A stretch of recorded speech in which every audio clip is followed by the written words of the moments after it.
Good morning. Picking back up in the book of Exodus, chapter 2, let's pray. Teach us your way, O Lord, that we may walk in your truth. Now a man from the house of Levi went and took as his wife a Levite woman. The woman conceived and bore a son, and when she saw that he was a fine child, she hid him 3 months. When she could hide him no longer, she took for him a basket made of bulrushes and daubed it with bitumen and pitch. She put the child in it and placed it among the reeds by the river bank, and his sister stood at a distance to know what would be done to him. Now the daughter of Pharaoh came down to bathe at the river, while her young women walked beside the river. She saw the basket among the reeds, and sent her servant woman, and she took it. When she opened it, she saw the child, and behold, the baby was crying. She took pity on him and said, "This is one of the Hebrews' children." Then his sister said to Pharaoh's daughter, "Shall I go and call you a nurse from the Hebrew women to nurse the child for you?" And Pharaoh's daughter said to her, "Go." So the girl went and called the child's mother. And Pharaoh's daughter said to her, "Take this child away and nurse him for me, and I will give you your wages." So the woman took the child and nursed him. When the child grew older, she brought him to Pharaoh's daughter, and he became her son.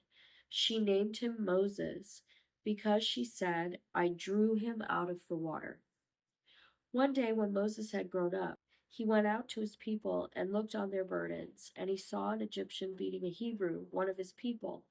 He looked this way and that, and seeing no one, he struck down the Egyptian and hid him in the sand. When he went out the next day, behold, 2 Hebrews were struggling together.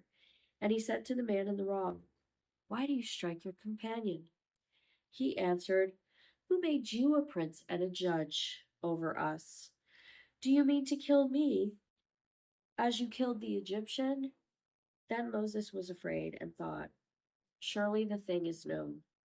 When Pharaoh heard of it, he sought to kill Moses, but Moses fled from Pharaoh and stayed in the land of Midian, and he sat down by a well.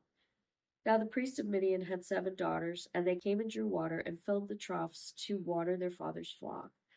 The shepherds came and drove them away, but Moses stood up and saved them and watered their flock.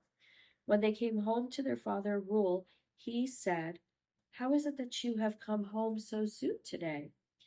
They said, "An Egyptian delivered us out of the hand of the shepherds, and even drew water for us and watered the flock."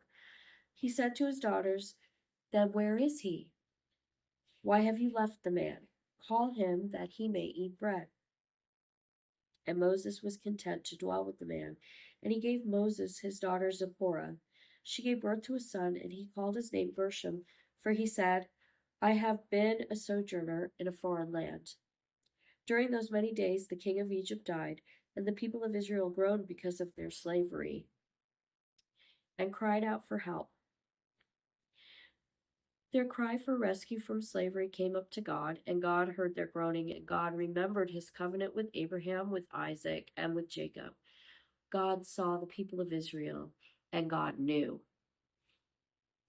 May God bless the reading of his word.